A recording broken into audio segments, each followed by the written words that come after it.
The party is moving, Fingers Malloy. It's jumping. It's Eat, Drink, Smoke. I'm Tony Katz. That is Fingers Malloy. It is the kickoff to NBA All-Star Weekend in Indianapolis. And, of course, we're in Indianapolis, and it starts at Blend Bar Cigar, where we do our show. And this is our normal day for doing the show.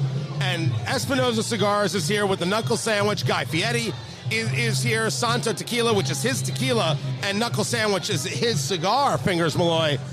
And what is fascinating about this event is that tickets were $100 or $300, and the $300 ticket got you a box of Knuckle Sandwich cigars. But we talk about the economy all the time. We talk about our people are affording certain things. They seem to be okay with this. People will still pay for experiences. Yeah, absolutely. And I got to say, this is as close to a rock concert atmosphere that you could get at a high-end cigar lounge. Right. I mean, this is really fun to see. There's an electricity in the crowd, and you know, we talk about value all the time. The idea that you could come in here and, you know, from everything we've seen and heard about Guy, he's a great, you know, person to get to meet, and he's wonderful with the people. And then on top of it, you get a tequila sampling and a box of cigars. That ain't bad. No, it's absolutely excellent. But we take a look. I mean, we take a look at some of the numbers. How the consumer, the price index went up. Inflation is up right now, year over year. The numbers for the last month weren't good. Sales data from January, sales down 0.8%. The Dow Jones expected to be down 0.3%. So there's a lot of weird numbers that are bad numbers.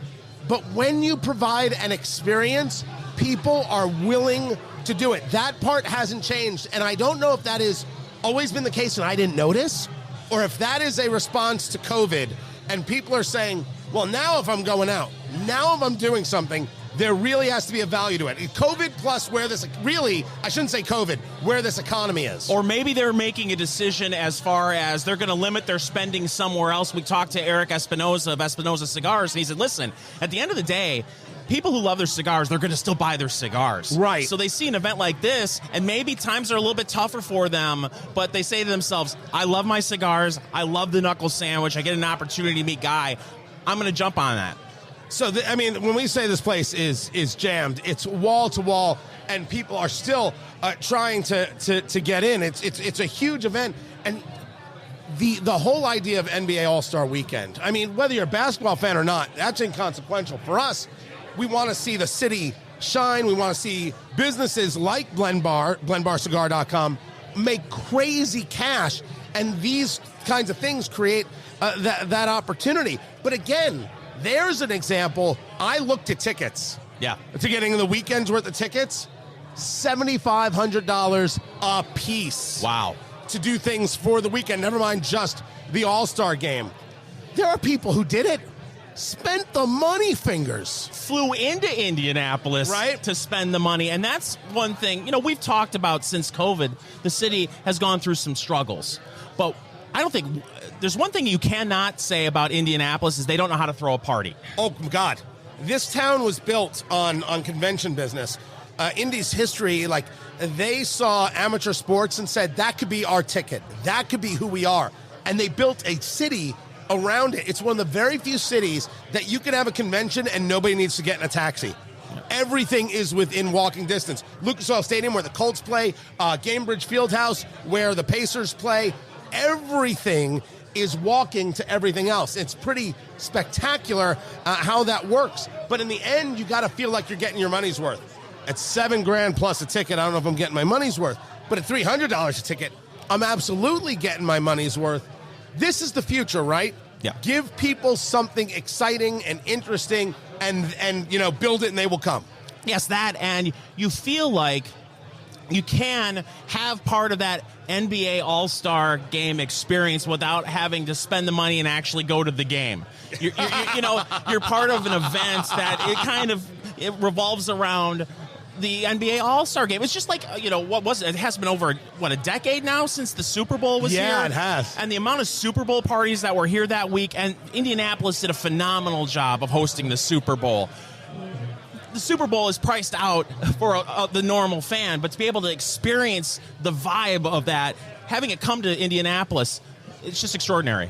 The Super Bowl being in Vegas, There were reports that it was going to be I believe the term is blank show, that being in Vegas, it was going to be a blank show. Did your feel on how the Super Bowl went this year and how it affected Vegas? I think that you are going to see Vegas is now in the rotation. Vegas, It will be, your Miamis, your Tampas, New Orleans, and Vegas will definitely be at once every 7-8 years. You're going to see the Super Bowl. Visually, it was flawless. I mean, the flyover, the fireworks coming out of the top of the stadium, the sphere with the American flag. From everything I heard locally, they did an absolutely wonderful job, and visually, I think it was excellent. This is the NFL saying, Fingers, we are a gambling sport, and we are damn proud of it, because there was so much for years shunning of Vegas and shunning of gambling and didn't want the connection. And then, of course, you could bet anywhere online anytime. And it's like, okay, this is pretty cool, except for you players. You can't gamble none. And now this is like a radical level of embrace. This is the gambling sport. It is. There's so much. Listen, I'm not a sports gambler, but there are so many fun things you can do when you're gambling on football. It's Super Bowl. The odd bets where who's going to win the coin flip, who's going to score first. That sport lends itself to sports betting. Yeah, it's kind of nutty. It is kind of nutty. Guy Fieri walking through the crowd right there. I don't know if you saw him walk by. You guys have almost the same hair, except his is blonde, and yours, different shades of gray. And you know what? The odd thing is, I'm only 32 years old. It's unbelievable. The best is, still to this day, people will see us out, like doing the show, whatever it is, and they'll walk up to Fingers and be like, I thought you were younger. What? Do you really sound that young, and I'm the only guy who doesn't see it? I feel like I bring a youthful energy to the show, Tony. Yes. That's what it is. I'm the one bringing it down, man. That's exactly what's happening. Thank goodness. I got to tell you, we're smoking this Knuckle Sandwich 56, the oval. And it is, I was expecting a much bigger hit. Now, you had mentioned a little bit of red pepper in the back of the throat as we've been working through this cigar. The Mexican San Andreas wrapper, Nicaraguan in the binder and filler. I hear what you're saying. That spice does accumulate in the back of the throat. But this is a much easier cigar than I ever imagined. Yeah, it definitely is not a pepper bomb. There's not, at that light where you get punched in the face by pepper. It's a good, I would say, medium smoke.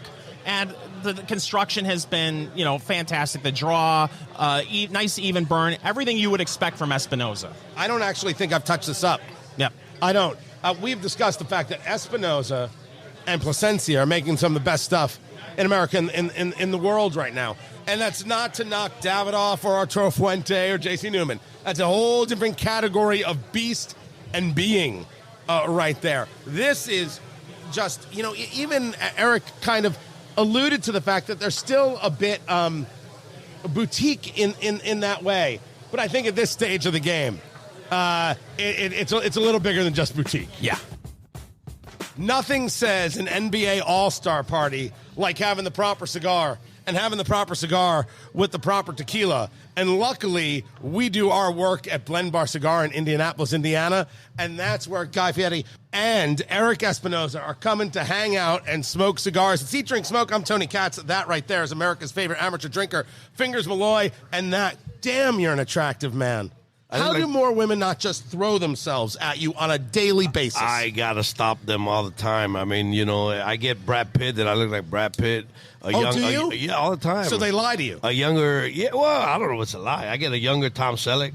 I thought this was a pain only I carried with me. It's Erik Espinosa, Espinosa Cigars, and, of course, the mind behind the Knuckle Sandwich, that relationship with Guy Fieri over there from Food Network. It's good to see you. Welcome to Indianapolis. It's nice to see you again. Here for the All-Star Game and this massive celebration that's taking place at Blend Bar Cigar, blendbarcigar.com.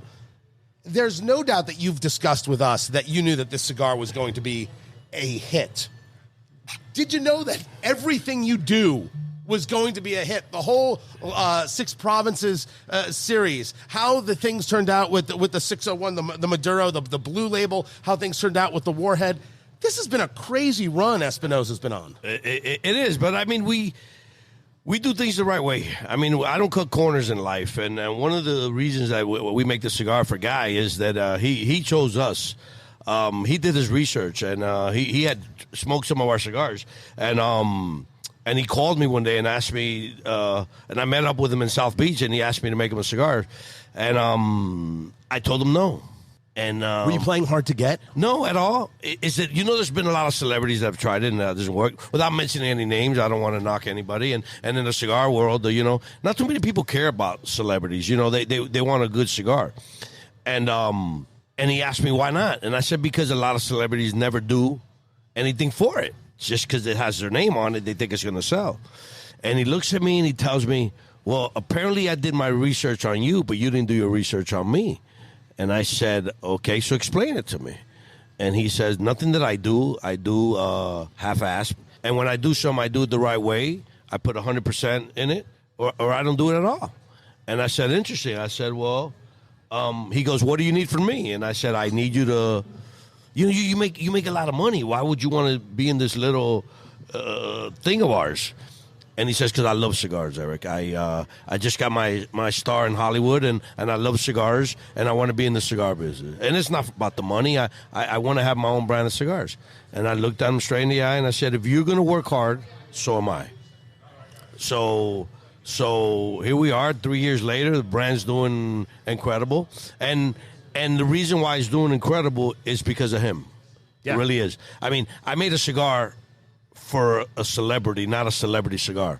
And he does event, goes to Big Smoke. He does the PCA. He's here for the All-Star game, but he's also filming Diners, Drive-In, and Dive. And he also has his tequila company, Santo, which is represented here. And we're doing the cigars. So he's a busy guy, but he puts 1,000% in everything that he does. Now, we were at the PCA last year, and we were at the private event, and Guy got up and he spoke about his passion for cigars. When you have someone approach you like this, who has that passion for cigars, but yet isn't in the business necessarily, how difficult is it to come up with a blend that you're both saying to yourself, yes, not only do I like this on his end, but also you can make this work on the business side? So when I met him that first time, I gave him a cigar and a cutter. And he sort of threw the cutter back at me. Not at me, but he threw it back at the table. And he goes, I don't use a cutter. And I look at him and I said, well, you passed the first test.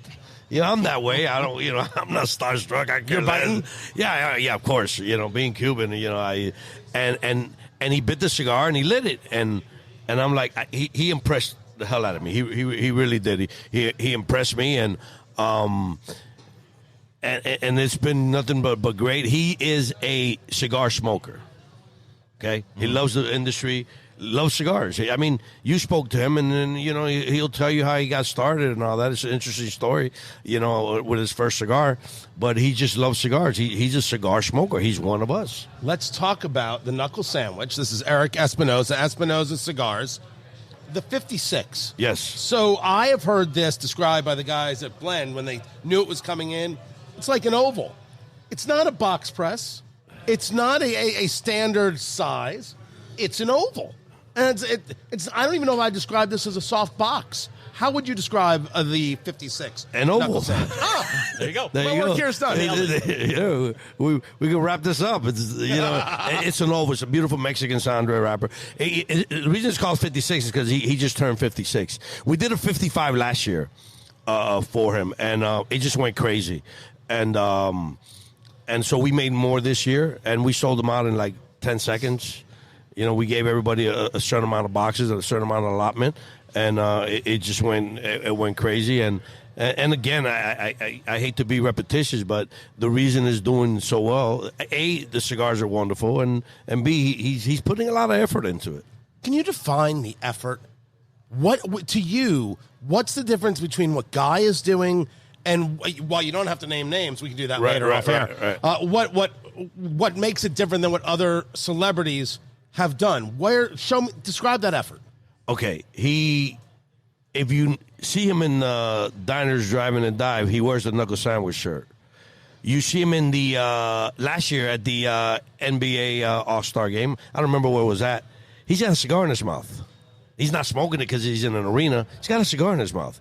He doesn't care who he's with. He has a cigar in his mouth. He's sitting at the UFC fights. Coincidental, Donald Trump sits next to him. He's got a cigar in his mouth. You know, right. He's a cigar smoker. So people see that, and people believe in him that, you know, he's a cigar smoker. So we're here in Indy. It's Thursday night. What is he doing tonight? A cigar event. After he filmed Diners, Driving, and Dives. Listen, he's got to be tired. He's got the camera on his face all day, but he chooses. So what we do is we follow him in Diners, Driving, and Dives, and then we choose a spot and we do the event. You know, he can go to his hotel room and go to sleep. No, he wants to do a cigar event. So that's why we're here. That's the effort. Goes to the PCA, goes to the Big Smoke. He's going to be in West Palm next weekend doing the Great Smoke in West Palm. Yeah. So he puts in a lot of time and effort into his branch. Now, you mentioned the PCA. It's coming up next month, and one of the things that we like to talk with people, you know, behind the mic and off mic, is about cigar trends and about the industry. And, you know, with this inflationary cycle we're in, are you noticing a change in customer behavior? Are people still buying as many cigars? Are they pulling back a little bit? Or maybe instead of buying their favorite cigars, maybe they're getting something from their favorite company, but just a line at a different price point. Are you seeing any change in behavior? Yeah, of course. Prices have gone up. Everything has gone up, and, you know, the inflation. But, you know, though, back in the day, maybe 3 years ago, the sweet spot was $7, $8. That don't exist anymore. You know, right. You're looking at $12, $13. But we're selling more cigars than we ever have. So I don't see it in my company. I hate to be pompous, but it's the truth. I don't see it, and people are still smoking. I mean, you got to remember one thing. You know, when the economy being like that, you know, people tend to drink more. People tend to smoke more. You know, and they splurge themselves. You know what I'm saying? They don't need another watch. They don't need another pair of shoes. But you're not going to take away their cigars. I don't care if the cigar's $30. They're going to smoke. You know, might not smoke as much, but they're going to smoke. Erik Espinosa Cigars, the Knuckle Sandwich. Smoking the 56, just really quick. You said it's a Mexican San Andreas wrapper, binder and filler? It's all Nicaraguan. I'm a big fan of Nicaraguan tobacco, so we use a lot of Nicaraguan tobacco in there. Well, I will tell you, we're into the first third of this cigar. Now, I'm coming off a cold, so I'm wondering if I'm missing something. This is smooth, sweet, and clean. And, I mean, I'm not getting, like sometimes you'll talk about big pepper fingers, something like that. I am getting a very clean, easy, there's a richness, there's a sweetness to the cigar. What would you say to people in 3 words you'd get from this smoke? Exactly like you described it. You should be in the cigar business. You should like get off the show and get in. Right, I should get off the show, fingers. Yes. His name, Erik Espinosa Cigars. Appreciate what you guys do for us. You know, appreciate you taking the time to be with us. Thanks for having me, man. This is Eat, Drink, Smoke. Eat, Drink, Smoke. Tony Katz and Fingers Malloy. NBA All-Star Weekend here in Indianapolis. Kicking off at Blend Bar Cigar with this huge event with Espinosa Cigars and Guy Fieri of Food Network, Diners, Drive-Ins, and Dives. I'm butchering the name right in front of the man. And, of course, he's got the Knuckle Sandwich cigar, the Santo Tequila, and Guy Fieri here in the flesh. Fingers Malloy, are you excited? I am excited. I can't tell you. I've been watching Diners, Drive-Ins, and Dives for years. What's great about that show, and what is great about that show, is the whole family can watch it and enjoy it. Look at you. Look at that. Yeah. Thinking of Guy as family entertainment. Isn't that something? Enough of us. Let's talk to him. So a day like today, Guy Fieri, you've been shooting Diners, Drive-Ins, and Dives. You've been doing work getting ready for the NBA All-Star Game. You come out and do this massive signing at Blend Bar Cigar where hundreds of people buy boxes of Knuckle Sandwich. I think it was thousands. Millions of people showed up to buy tens of millions of boxes of Knuckle Sandwich cigars. We're smoking the 56 right now. Do you know where the 56 came from? I believe, some people say it's your age, but I believe that's a lie. It is. It's 56 minus 20. Correct. So that's what it is. It's just we're trying to do a little mind meld with everybody and confuse them. Right. We bought your book, Guy on Fire, your grilling book, and we're like, we don't know who this imposter is on the cover. Right? That is nonsense right there.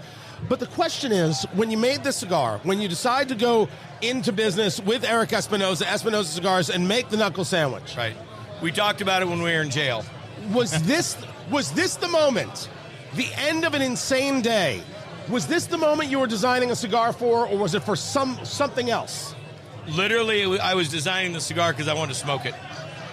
I mean, there's nothing better. Same reason I did the tequila.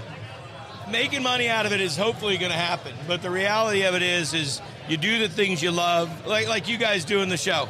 You know, you do the things you love. You're hanging out. You guys seem like you're buddies, except I saw you fighting in the alley. You do the things you love. You surround yourself with the people you enjoy. And if you do that and you do it for the right reasons, then good things will come about.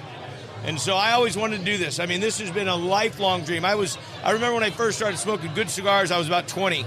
Before then, yes, I did have my run of the cheap ones, but it's what you could get. And I remember when I was a young restaurant manager right out of college, didn't have a lot of money. I think I made $22,000 out of school. And I would go and, I had a little bit of scratch. So on Monday, my day off, I'd go down to the cigar shop called Churchill's, and I would sit there with Mike, the owner. And every Monday I'd go down and I'd pick a different cigar, and he'd introduce it to me, and I'd sit there and read about it, talk to him about it, smoke it, take notes on it, and just fell in love with it. And I didn't know all the nomenclature and all the background and all the history, and just, I was enamored, of course, with Cubans.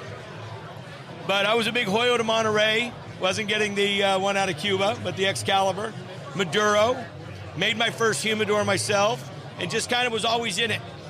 And when I finally got the okay from everybody on my team, my agents and my PR and all that, because cigars weren't necessarily what everybody wanted to see me get into, then I went on the quest to find the right partner. And Espinosa not only is my brother, he's one of the greatest guys in the world. He's a philanthropist, loves what he does, knows what he's doing, doesn't cut corners, is the most legit, straight-up cigar, in my opinion, cigar godfather that there is. So, and this right here is such a cool thing, because I'm getting to blend the fans of, the Food Network, the fans of the tequila, the fans of cigars, good people that come together, and, that's, when that all happens, like the perfect storm, it doesn't get any better. Now, you have a long day like this. It's at the end of a long day, you're going to pair something with a knuckle sandwich. What do you usually like to pair your cigar with? Tequila. Yeah, no, I'm a big tequila guy. That's one of the reasons I started, Sammy and I started this. You do what you love. And I'd love bourbon, don't get me wrong. I'll drink a vodka soda all day long. I mean, not all day, maybe on the weekend. But the tequila was something very special, because I think that there's good tequilas, great tequilas, terrible tequilas. And we wanted to make a great tequila, additive-free, which only 7% of the tequilas in the world are additive-free.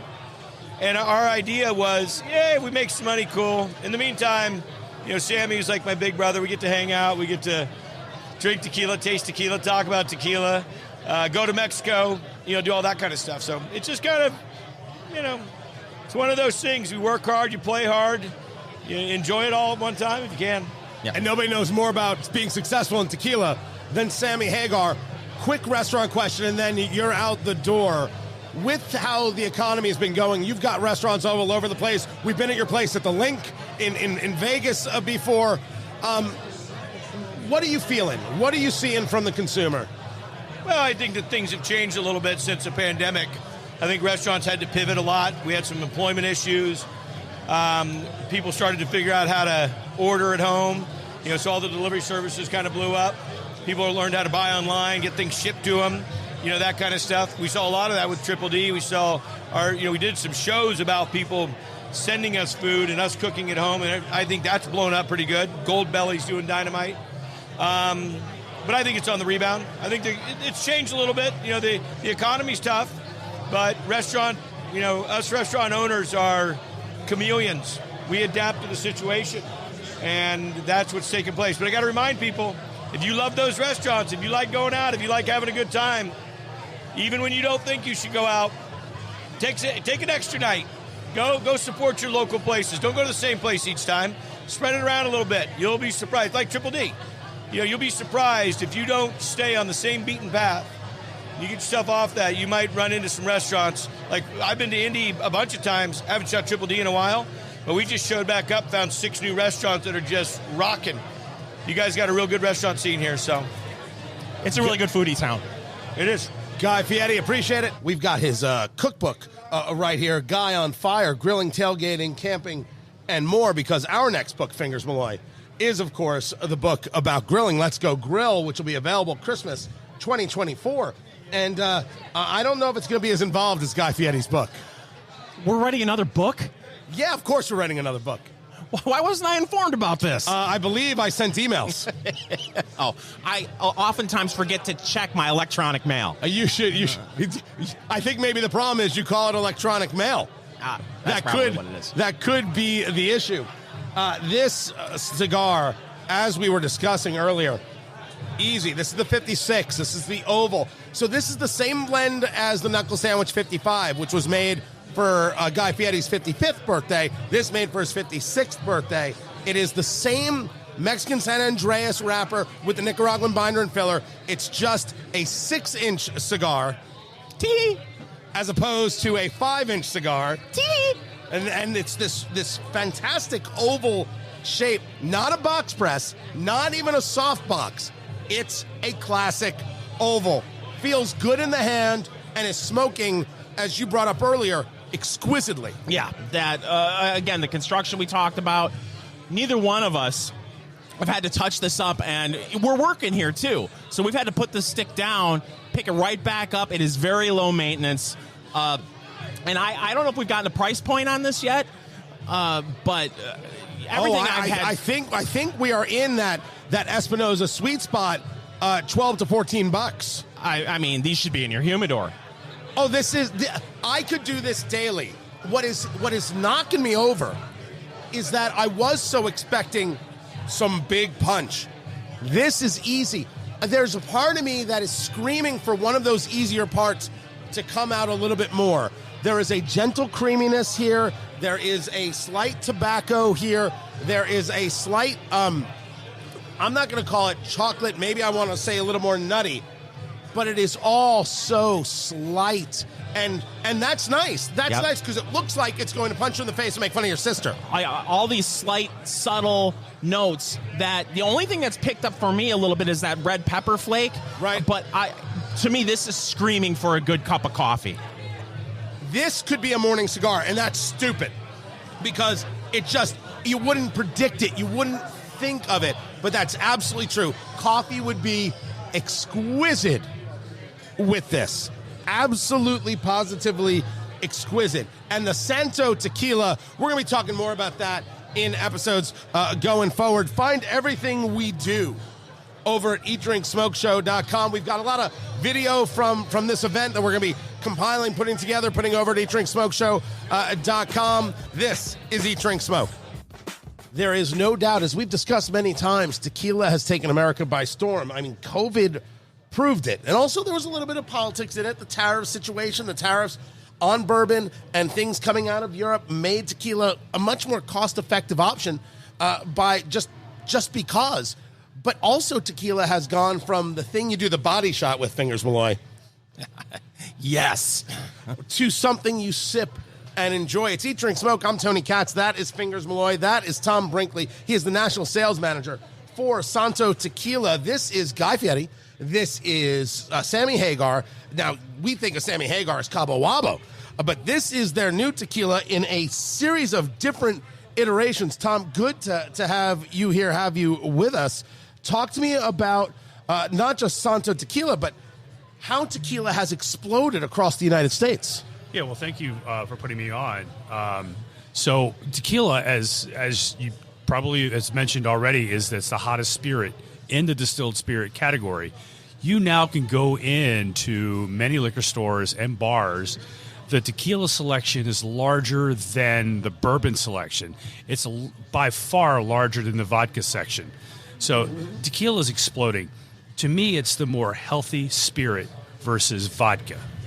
So in our tequila space, there is Santo Tequila. We're playing in the additive-free tequila space. What's that mean? We don't add any sugar. We had no coloring added to our tequilas. Our Blanco is just crystal clear. I'm holding up the bottles, and no one can see it, but check that bottle out. It's always important to hold up the bottle in radio. Just to understand it.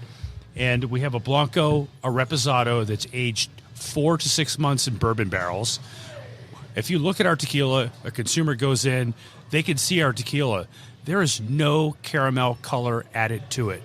A lot of big celebrity brands like Casamigos, 818, Casa del Sol, they are adding caramel to their tequilas to make it look darker than it really is. Our Añejo, we have a 2-year-old Añejo. Looks like a bottle of Maker's Mark, how dark it is. We didn't add any caramel to that. No caramel at all. This is what it really looks like. Now, the point here is not that, you know, other people may do a good product or a product you don't enjoy. It's that as Santo saw this as an opportunity to differentiate itself in the marketplace. 100%. We're absolute purists when it comes to tequila. That is so absolutely spot on. Because most of the tequilas, 95% of tequilas, are doctored up with sugar and caramel and glycerin. Well, that's where I was going to go with this. Many moons ago, I was a bartender.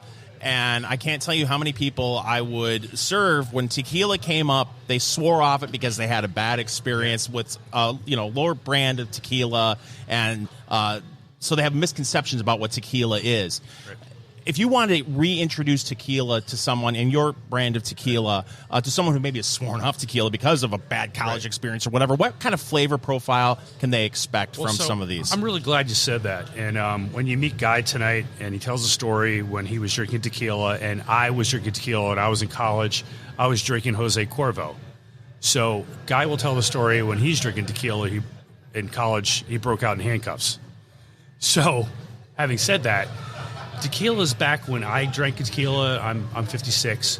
It was 51% Blue Weber agave, and then 49% could be neutral grain spirits. Now the credible tequila companies are 100% Blue Weber agave, and that's you. That is us. Okay. And a lot of the big brands, they come from publicly traded companies. They're looking to make a number, and they're just slapping it on. Hey, boom, let's sell as much as we can. We got people we have to report to on Wall Street. We're not doing that. We're a privately owned company, family-owned company, owned by the godfather of celebrity tequilas, Sammy Hagar. Sammy Hagar was the first person to ever bring 100% Blue Weber agave tequila to the United States, and Patron followed him. So Sammy, a little story about Sammy. Sammy sold Cabo Wabo tequila, as you mentioned, to a company called Campari about 17 years ago for... just a little company, Fingers. $100 million 17 years ago. Who would have thought? Sammy's like, I don't want to sell this brand. But an Italian company came to the table and paid him $100 million. So he got out of it, and he knew Guy, because Guy, the relationship goes to... Guy owned a bunch of restaurants in California. He was the largest selling Cabo Wabo account, all of his restaurants in California. And every time Sammy went in, he was always saying that, hey, Sammy, I would love to get in the tequila business with you. I'd love to get in the tequila business. And he basically said, hey, I just sold the company. I'm done. They paid me $100 million. And guys like that, that's a bummer. I would love to be a part of it. If you ever get back in, let me know. And so Guy will tell the story. He may tell it tonight. Is about 7 years ago, he's out on his ranch building a fence line, and his phone ringing. It's Sammy Hagar. He goes, "What's Sammy want?" He goes, "Hey, Sammy, how you doing?" He says, "Hey, Guy Bones." He calls me Guy Bones. I don't know why he calls me Guy Bones. And Sammy is a rocker, so he yells every time he talks because he's kind of like, the ears, the hearing, sure. So he goes, "Send me $250,000." He goes, $250,000? Sure. And he goes, "All right, baby, we're in tequila business, baby."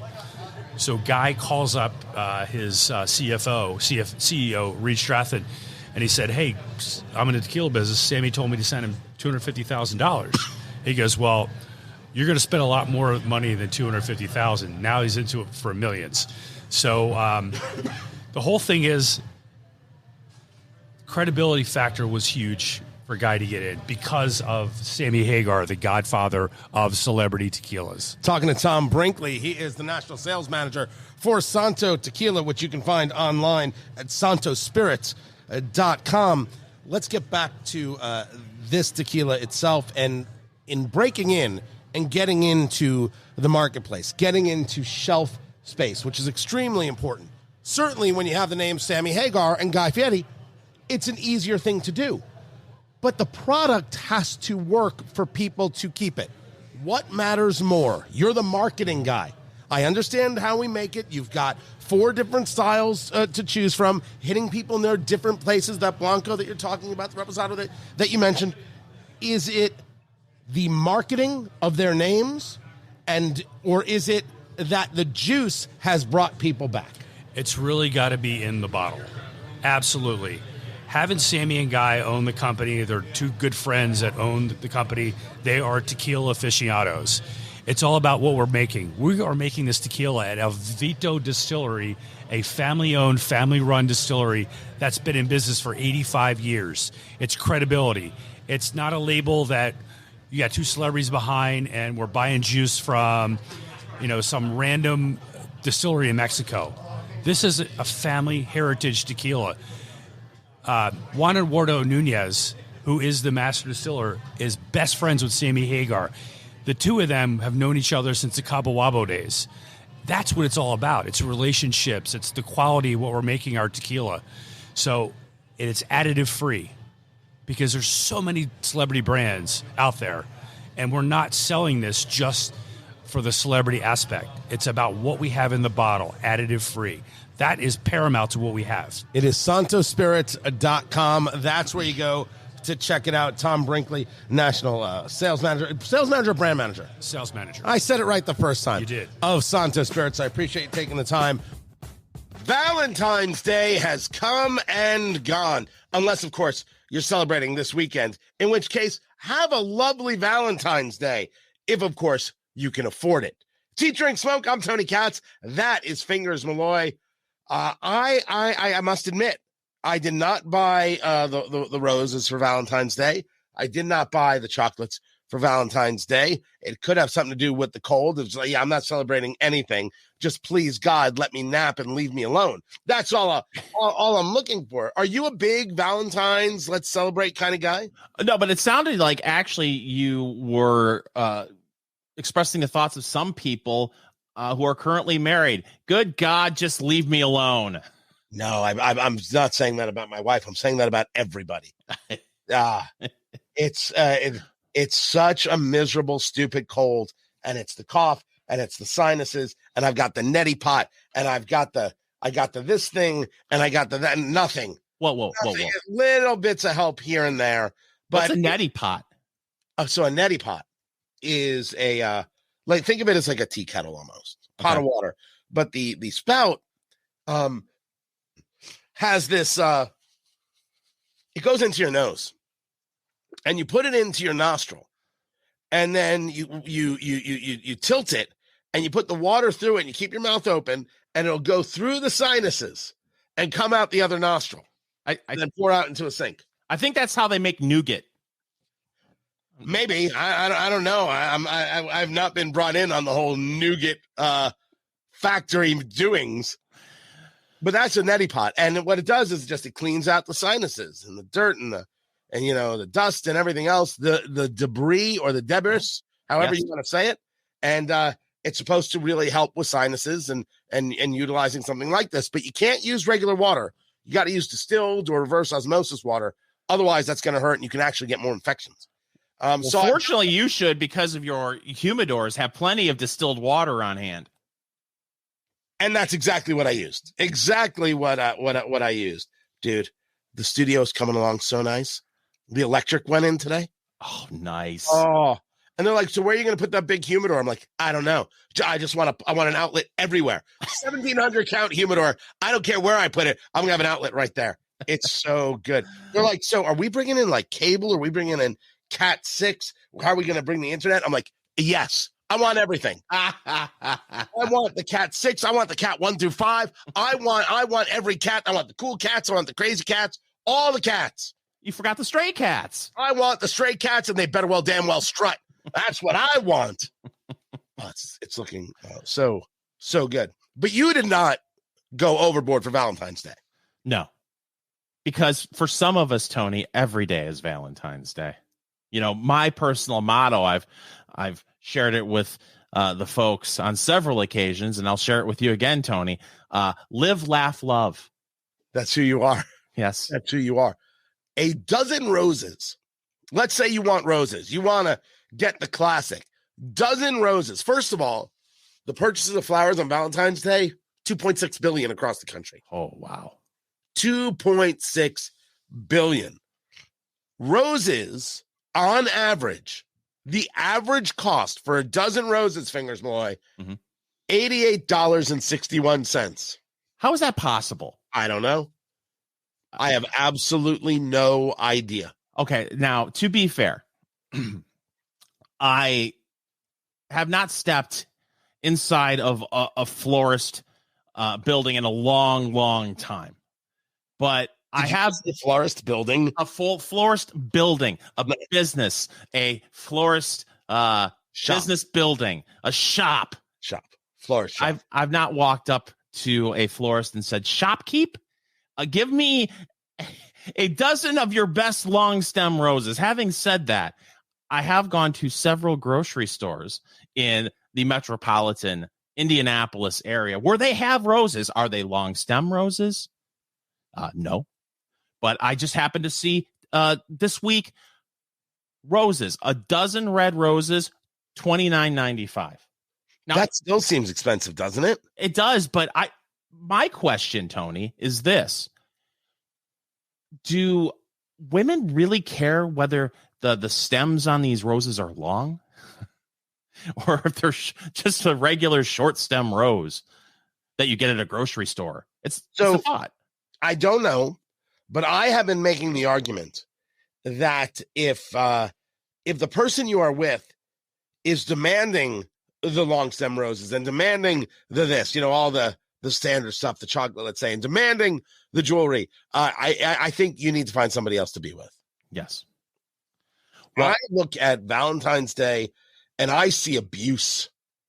It is guys who are trying to fulfill some kind of weird fantasy, and certainly not for every woman. Certainly not for every woman out there. That'd be ridiculous and wrong to say. But it very much looks like and feels like a holiday that is meant to put men in a spot of never being able to do enough. The level that you would have to do to exceed an expectation. So overwhelming, so much money. And I don't know why how is that love? I don't understand how that's supposed to be connected. I feel this way about jewelry. Do not buy jewelry for somebody you want to build a relationship with. Buy jewelry for somebody you have built a relationship with. I think that's incredibly, incredibly important. And I look at this holiday and I say, man, people allow themselves to just get abused. They allow themselves to be wrecked. And it makes me sick. It does. I know there's no way to think of the holiday. It's all about love. I tell you, love, live, laugh, love. That's what the kids say, Fingers Malloy. That's true. I've never said that before. How you just broke down Valentine's Day 2024 really should be a Hallmark Channel movie, is what it should be. I'm not a downer, man. I love love, man. I love love. But you brought up a point a couple of weeks ago when we were talking about the ramp up to Valentine's Day, and it makes me think of what you're saying right now. I feel sorry for the people, the guys out there who put in all this effort with the girl knowing that she's going to break up with him on February 15th. Damn straight. You know it's coming. You know it's coming. I only hope you got yours. Yeah. Because you ain't getting nothing tomorrow. Yeah, except I don't know, a bill. I don't know what you would be. Write your credit card bill. That's it. Yeah. How would you like looking at your credit card statement, knowing right there at the bottom of it is $100 for long stem roses, and your girlfriend broke up with you the next day? If Valentine's Day as this idea of a litmus test, a proof of concept, a proof of love, that is pathetic. And if you're with somebody, man or woman, who feels this way, you should be with somebody else. Yeah. you should want to recognize the day and recognize your person, but you shouldn't make yourself broke while doing it. You shouldn't put yourself in hock. You shouldn't create a hardship or a heartache for yourself in doing it. That seems that is ugly. You should love yourself more than this person you're trying to impress, because this person is not worthy of your love. Man, look at us. We are going to make better couples and better Americans. Eat, drink, smoke. It is your cigar, bourbon, foodie extravaganza. I'm Tony Katz. That is Fingers Malloy. Find everything at eatdrinksmokeshow.com. The big Guy Fieri party at Blend Bar Cigar in Indianapolis. Smoking the Knuckle Sandwich cigars, the 56, that oval. And then, of course, the Santo Tequila. If we haven't talked about that yet, we will. The Santo Tequila. But wanted to get to a couple of news of the week stories. And I love that Fingers has got me covered on flying, because I'm about to do some of my own. But we'll start with these stories, Fingers Malloy. It is time for News of the Week. Well, Tony, as you know, I always like to monitor one of your favorite government entities, and that's the TSA. Why do you start like that? I know you're a big fan. You love their work. And there was an incident, Tony, in Nashville. A woman breached. Was she screaming, woohoo? Maybe on her way to jail. Yeah, they are upping security measures, the TSA, at the Nashville International Airport after a woman jumped the barrier where people show authorities their ID and boarding pass and somehow made it onto a plane without a ticket. How? It beats me. But the FBI confirmed, this is a story from Fox 17 in Nashville, that the woman got on an American Airlines flight and made it all the way to Los Angeles. She was detained for questioning, but is not charged at this time, Tony. My question is, how did she get a seat? Like, no one noticed that she was sitting where somebody else is supposed to be sitting? No one noticed that she wasn't on the manifest or whatever they call it? No one noticed? Apparently not, at least until they were in midair. The details are still sketchy on this, but I have to believe a lot of people are going to lose their jobs, at least on the airline side of it.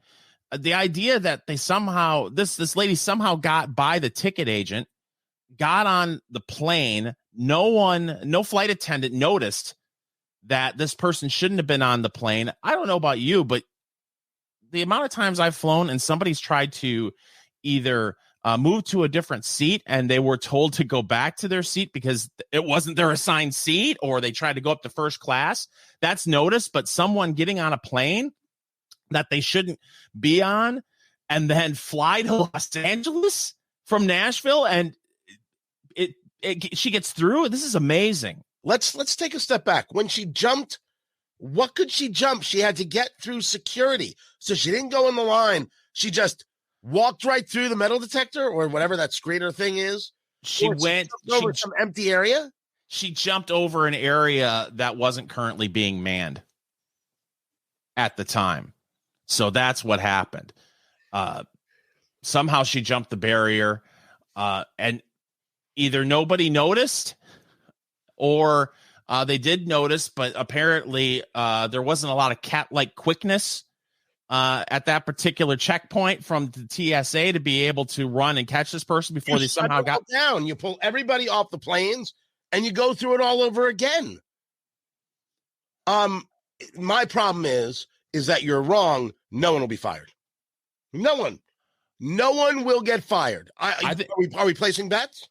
I think on the airline side, they'll get fired. Oh, TSA? Absolutely not. Nobody will lose their job.